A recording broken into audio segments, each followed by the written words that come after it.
Israel just bombed Doha. By now assassinating Hamas leaders inside Doha, the Qatari capital. This just happened in Qatar.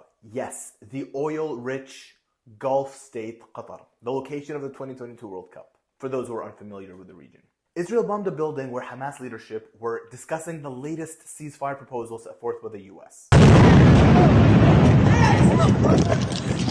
Qatar has been helping broker ceasefire agreements. It was a mediator and helped with the negotiations with the Hamas leadership.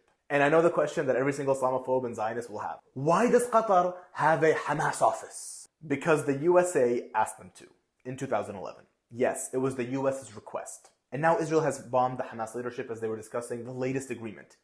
This is extremely concerning for many reasons. Let's talk about the three main ones. First of all, this seems to be a coordinated strike between Israel, the US, and Britain, whereby this entire ceasefire proposal may have just been a trap to get the leadership gathered and eliminated all in one go. Others believe Israel may have acted alone, defying the US and hence undermining the US's authority and role in this process. I guess only time will tell. But if the US approved this, or seems to be okay with this would be a massive betrayal by the US, similar to when they requested that Hamas frees the prisoner Eden Alexander, and in return the US would ensure a ceasefire deal, but instead gave Israel the green light to continue the genocide and monopolize and weaponize humanitarian aid, and led to further invasions of Gaza. Second of all, the bombing of a sovereign state like Qatar is a blatant violation of international law, which actually means absolutely nothing. Given Israel has been bombing places like Syria, Lebanon, Yemen, Iran, genociding Gaza, and recently bombed a flotilla in Tunis. Yeah, that's right.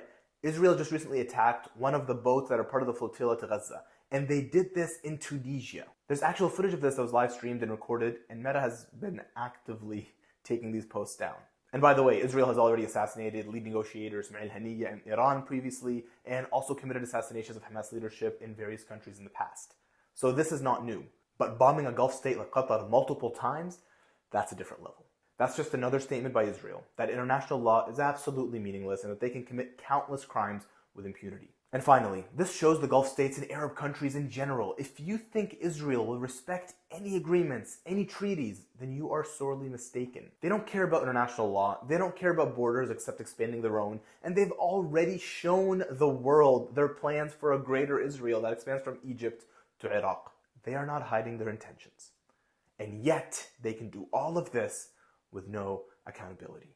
Israel has been really emboldened by its ability to avoid and to bypass all international laws, all international treaties, by now assassinating Hamas leaders inside Doha, the Qatari capital that has already been hosting the negotiation talks, that has already helped secure 2 ceasefires during this war, not just one. So we are talking about yet another Israeli attempt, this time fatal, to basically kill any opportunity for any ceasefire agreement.